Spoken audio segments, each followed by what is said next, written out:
خش.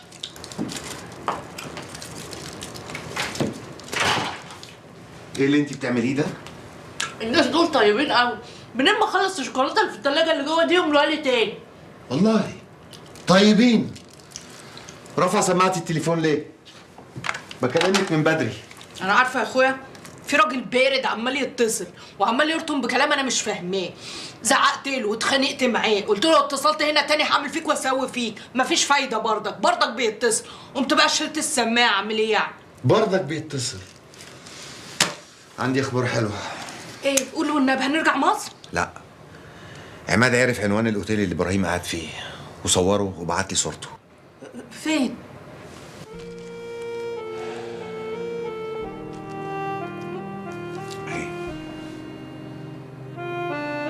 ايه بنحب؟ خلاص، عماد مخلي واحد يراقبه 24 ساعة، وأول ما يشوفه مع نجوان أو مع مروان هيبلغني على طول. والنبي أنت من غير عماد ده كان زمانك لايص في شبر مية. طبعا. ألو؟ يس نو بروبلم ثانك يو. الراجل بقى اللي كان بيرطم في التليفون كان بيسألك عايزة تنضفي أوضتك إمتى؟ أما الراجل بلته عديم الذوق صحيح، وهو مش عرفه يعني بتنظيفي، هو كان يعرف أنا بنضف ولا لأ؟ كوري أنت مفيش أي فايدة فيكي، وشكلك هتودينا كلنا في داهية.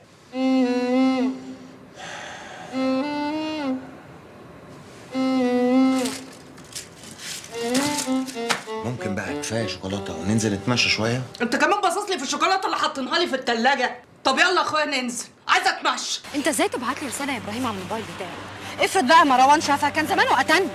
طب ومش من الاصول برضه ان انت كنت تبعتي لي تقولي لي انتوا رحتوا فين وعزلتوا فين؟ اقول لك ازاي بس اذا كان هو معزل بسببك انت اصلا. بسبب انا؟ بيعزل بسببي ليه؟ ايوه يا ابراهيم، ما هو لما بعتك عشان تقتل جاسم خايف، قالك ممكن ما يعرفش يقتله، او ممكن مثلا رجالته يخطفوك وتقول لهم على المكان بتاعه. وبعدين خلي بالك، هو كان عاوزك بس عشان تخلص الموضوع ده. انسى بقى قصص ان هو هيشغلك وكل الكلام ده مفيش. يا ابن الكلب ده طلع واطي بقى بجد. امال انت فاكر ايه؟ بص يا ابني، لو انت متخيل ان مروان عبيط او ممكن تلعب معاها بالساهل، يبقى معلش بقى سوري، انت بقى اللي عبيط.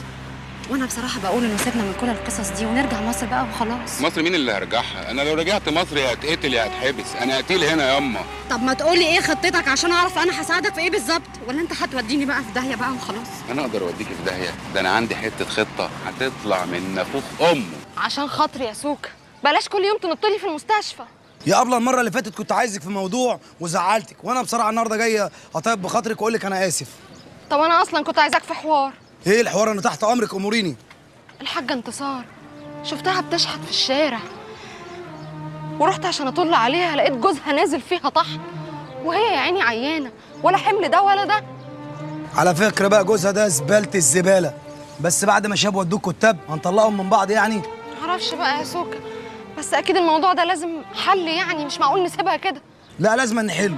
الأول نحل موضوعنا، إحنا عايزين الزيتونة تخش جوه السندوتش، وأنا تحت أمرك بقى أحللك موضوع انتصار، ليلى، دعاء، اللي أنت عايزاه. موضوعنا ملهوش حل، أنا أصلا فواز ما بيكلمنيش من ساعتها. خلاص يا أبلة، أبطل غنى، هبطل غنى قبل أفتح مشروع بتاع عصير ولا بتاع كبدة. يا لهوي، لا يا سوكا أنا ما يرضينيش. وبعدين افرض سبت موضوع المغنى ده واتجوزتني، تيجي بعد كده تقول أنا ضيعت مستقبلي عشان خاطر هاجر وتكرهني ساعتها؟ أنا أكره الدنيا كلها إلا قبل هاجر. أنا بحبك، عارفة يعني بحبك. طب اسمع، أنا هقول لك على حاجة، ما تسيب موضوع الكباريه ده، اعمل شرايط، غني في أفراح، وافتح جنبهم مشروع كده، تبقى مسكت العصاية من النص. وأنا ساعتها أقعد مع فواز أخويا وأقول له لو ما اتجوزت السوكة مش هتجوز تاني. تعرفي يا كوري، دي مش أول مرة أجي اليونان. كل مرة باجيها عايز استكشفها أكتر من المرة اللي قبليها. أيوة. المرة دي مؤاخذة معلش. ولا ليا نفسي أعمل فيها أي حاجة. ليه؟ كفالة الشهر. تعرفي أنا نفسي استكشف مين بجد؟ العلم عند الله. نفسي استكشفك أنت يا كوري. أنا؟ أيوه أنت. ليه؟ تستكشف فيها إيه بعون الله كده؟ أنت طلعتي بنت حلوة أوي يا كوري، بس للأسف الظروف اللي أنت نشأتي فيها مخلياكي مختلفة خالص عن البنات اللي في سنك. خلي بالك خلي بالك. الله يكرمك، ده انا الحلوه ولا بتاع ده، حتى الحلو بيجزع. بقول لك ايه، سيبك يا اخويا من الكلام اللي هو بيودي ولا بيجيب ده، وخلينا في اللي احنا فيه دلوقتي. احنا اما نوقع اللي اسمه مروان ده هتسيب الولايه اللي اسمها ليلى اللي حبستني دي كده وتروح وخلاص؟ يا كوريا اللي حبسك مروان، يعني انت عايزه تنتقمي من مروان. ليلى دي ملهاش لازمه، دي مجرد آلة بتنفذ. دي واحده بس صلاتك لسه. ماشي. ايوه يا عماد. ايه ده ايه ده ايه السرعه دي؟ برافو عليك يا عماد. طب اسمع يا عماد، انا عايز اعرف عنوان نجوان دلوقتي. ايه؟ خلي اللي بيراقب ابراهيم يمشي ورا نجوان ويعرف عنوانها، وكلمني في التليفون على طول وقول لي بليز. طب يا عماد يلا سلام. كان عندك حق لما قلتي لي لو عايز تعرف نجوان فين خليك ورا كبداكي. انت عارفه الاستاذ قاعد مع مين دلوقتي؟ مين؟ مع نجوان. ابراهيم قاعد مع نجوان يا كوريا. قاعد مع نجوان المعفن؟ طب انت رايح فين؟ استنى خدني معاك. مش انت واحنا في مصر قلت لي ان مروان ده التوت فروت وانه ناصب على اليونان كلها؟ جاسم وبتاع الاجانس واسمه ايه ده بتاع المجوهرات. ايوه يا ابراهيم. انا بقى هوقعه في شر اعماله، هخش له تحت باطه وابقى دراعه اليمين واسلمه للناس دي تسليم مفتاح، ياخدوا اللي هم عاوزينه وباقي الليله بقى بتاعنا. طب وانت هتطلع منه الفلوس دي كلها ازاي؟ الناس دي قادره يا نجوان، وما دام جاسم عرف يطلع منه 5 مليون يبقى هيطلع 50. ولعلمك بقى جاسم قال لي طالما ان هو عرف ان مروان بعتني عشان اقتله يبقى مروان حكم على نفسه بالاعدام، وهو مستني مني اشاره واحده عشان يخلص عليه. بس انا قلت له بشرط قبل ما تخلص عليه فلوس مروان كلها تتحول لحسابي. حسابك انت؟ انا قصدي حسابنا احنا الاثنين، وانا هبيعك يا نوجا. انت اهم حاجه بس تبقى تديني عنوان الشقه بتاعتكم. بص بقى يا ابراهيم، انا مش هديك العنوان لغايه ما اتاكد ان مروان مش شاكك في حاجه، احسن هنروح في داهيه كده. هي بقت كده يا نوجا؟ يا ابراهيم، ويا ريت ما تتصلش بيا تاني ولا تبعت لي اي SMS لغايه ما انا اكلمك. خلاص؟ يلا سلام، عشان انا لازم امشي دلوقتي. مع السلامه يا اختي. وبعدين يا هيمو؟ ماشي.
هايدي جت اهي وصلت.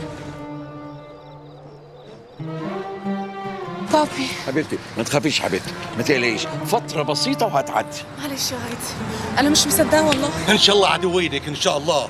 والله حرقة قلبي عليكي كيف حرقة قلبي على كوريا بنت اختي لما كانت في السجن. معلش يا بنتي، ياما في السجن مظاليم. احنا بعد البراءة نرفع قضية على وزارة الداخلية ونطالب بالتعويض ورد الشرف. قصدكم راحوا انتوا امشوا، ما تبهدلوش نفسكم معايا. أنا كلمت نادر وقال لي على الكلام اللي هيقوله اللي هتقوليه في النيابة هاجي معاك يوميها وأقوله لك. بابي ارجوك ما تسيبنيش.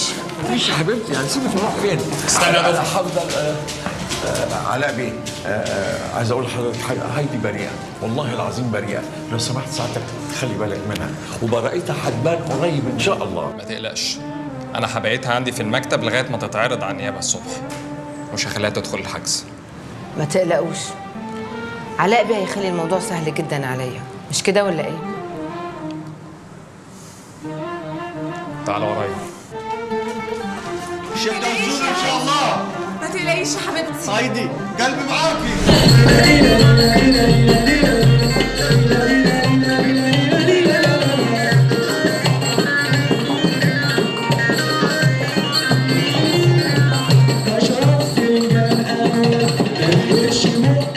بقول لك ايه يا واد تعود، هو الراجل اللي قاعد هناك ده هو سلومه ولا انا عينيا مدغششه ومش شايفه؟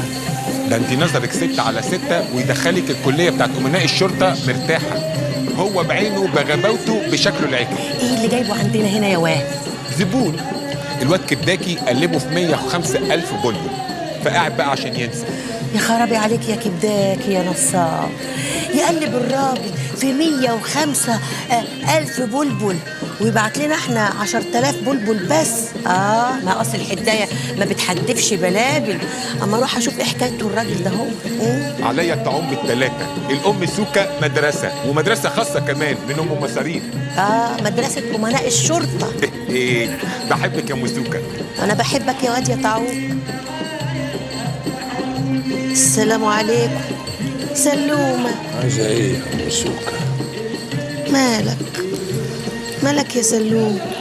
مالك يا اخويا متداول على روحك كده وقاعد متبهدل وهدومك متهروله ومتطينه عامل زي اولاد الشوارع اللي بيطلعوا لنا في التلفزيون. مالك يا فول؟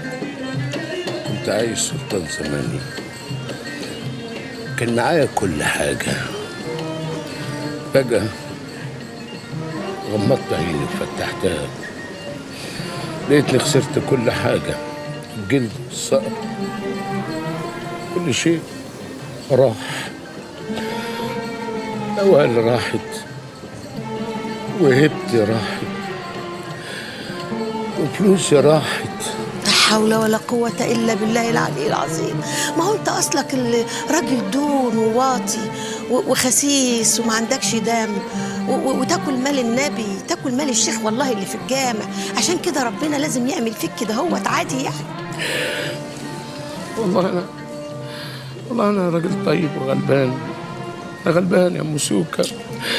لو شفتي جبروت المعلمين الكبار اللي في البلد تقولي عليا ولي. أقول عليك ولي؟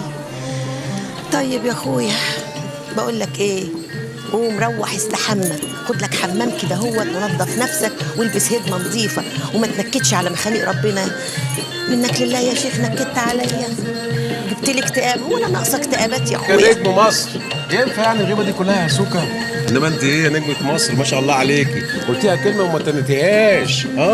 على الطلاق انتوا اجدع دويتو شفته في حياتي. وانت يا سوكا انت كنت النهارده ايه ما شاء الله عليك ملعلع كده اهو. على فكره الطير المذبوح بيغني احسن من الطير اللي طاير. وانت يا نجمه مصر قلت ايه في الطلب العاطفي اللي انا طلبته منك؟ الله لسه يا اخويا بفكر. نوال ابو سيدك يا نوال، ارجعي معايا البيت يا نوال، ارجعي معايا. انا غلطان، انا ندمان يا ناس، انا ندمان يا نوال. ارجع معاك فين يا راجل يا مخبول؟ انت اتجننت ولا ايه؟ ما انا كنت معاك واستخسرت فيا عشان ترمي للغريبه. هو انتوا كده صنف دون بتتعاموا في عينيكوا لحد ما يروح منكوا. سامحيني يا نوال، انا غلطان يا ناس. بس الراجل ده عمل ايه الجزار المتقاعد ده؟ ضايقك؟ ايوه يلا شيله، ارمي الزباله دي من هنا يلا. انا عايز نوال يا عم يلا بقى انت على طول نوال مراتي يا ناس، على طول قال الهبتنا. يلا يا راجل يا متقاعد. كتك 60 نصيبه، فكرتني بايامك السودة.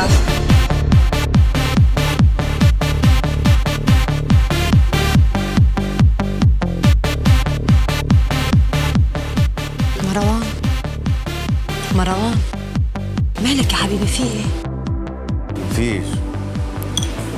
الواد اللي بعته يقتل الشيخ جاسم لغاية دلوقتي ما ردش عليا ومش عارف اوصل له.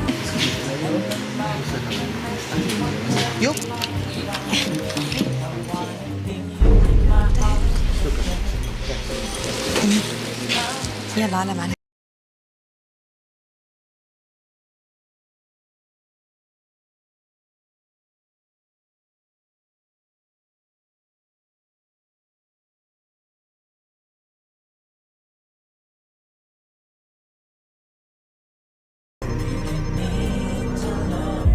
حاولي تاكلي حاجة وتنامي شوية، لأن بكرة هيبقى يوم تقيل عليكي، نيابة وتحقيقات وقرف. فارق معاك قوي يومي هيبقى عامل ازاي؟ أكيد طبعا.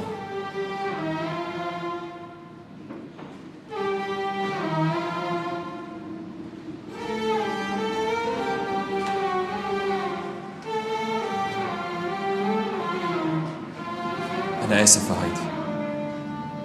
على إيه؟ على الوضع اللي أنت فيه دلوقتي. بس صدقيني انا مش مسؤول عن الوضع ده، ولا حتى انت. احنا الاتنين كنا مضطرين لكده.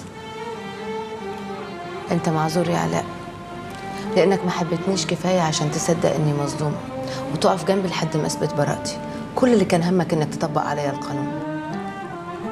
يا هايدي انا حسبت الموضوع من كل الزوايا، وخسرت صاحبي ترقية عشان ما يقبضش عليكي وانت هربانه ويسيبك تسلمي نفسك.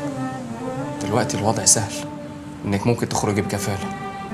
كل الموضوع ان احنا هنستنى اجراءات النيابه. صدقني ما بقتش تفرق. لما كل الناس اللي بثق فيهم بيخونوني يبقى خلاص، بره زي جوه. يا هايدي ما تحملنيش فوق طاقتي، انا واثق في براءتك 100%، بس واثق برضو ان البراءه دي مش هنقدر نثبتها غير عن طريق واحد بس. هو ده الطريق اللي انا ماشي فيه دلوقتي. مروان هتعمل ايه؟ ها؟ في ايه؟ في حكاية السفر. سفر ايه؟ ايه يا حبيبي؟ مش انت قلت ان احنا عاوزين نسافر بره اليونان؟ بس لا، انا قلت اجله شويه. طيب ماشي. مال؟ لا مفيش ولا حاجة. مفيش ايه وانا مش عارفك؟ في ايه؟ اصل بصراحة كنت عاوزة اقولك على حاجة بس خايفة منك. لا ما تخافيش وقول. خلاص يا حبيبي ملهاش لازمة دلوقتي، خلاص. والله انت اتجننتي ولا ايه؟ بقولك في ايه؟ خلاصي يا حبيبي خلاص، ساعة ما احس نفسي ان انا مش خايفة منك هقولك خلاص يا بيبي. بيبي ولا بعبع؟ خلاص براحتك. نخش ريح.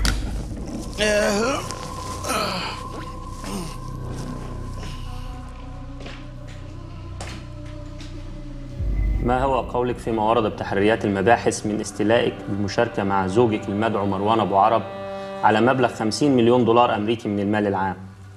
انا ما استولتش على حاجه، ولو تابعت وخدت سير الفلوس بعد ما مضينا ورق البنك هتلاقوا ان طليقي مروان ابو عرب اشترى سندات وصكوك باسمه بقيمه المبلغ ده، وقدر عن طريق السندات دي انه يهرب كل الفلوس بره البلد. المحامي بتاعي نادر علم الدين قدم ورق بالكلام ده. يعني انا زي البنك، وقعت ضحيه عمليه نصب من مروان ابو عرب. لكن حضرتك موقعة على أوراق البنك مع المدعو مروان أبو عرب بالمسؤولية المشتركة عن رد قيمة الضمان، وده طبعا بغض النظر عن طريقة التصرف في الأموال. ما انا قلت لك ان انا كنت ضحيه عمليه نصب من مروان ابو عرب. ما قولك في اتهام المباحث لك بالهرب وعدم الامتثال للعدالة وفقا لأمر الضبط والإحضار الصادر بحقك من النيابة؟ حضرتك انا عديت بظروف نفسيه صعبه بسبب الطلاق وبسبب عمليه النصب اللي انا تعرضت لها، فما كنتش قادره اتابع الاجراءات القانونيه، ولما تابعت وعرفت ان لازم اسلم نفسي جيت وسلمت نفسي بكامل ارادتي. هل ترغبين في انتداب محامي للدفاع عنك في القضية؟ انا قلت لحضرتك انا عندي محامي دكتور نادر علم الدين، بس هو دلوقتي في مهمه بره مصر وهيرجع قريب ان شاء الله، واول ما يرجع هيتابع القضيه. وأقفل المحضر في ساعته وتاريخه، وتحبس المتهمة احتياطيا لمدة 4 أيام على ذمة التحقيق، ويراعى التجديد في حين. توقيعك بعد إذنك يا مدام.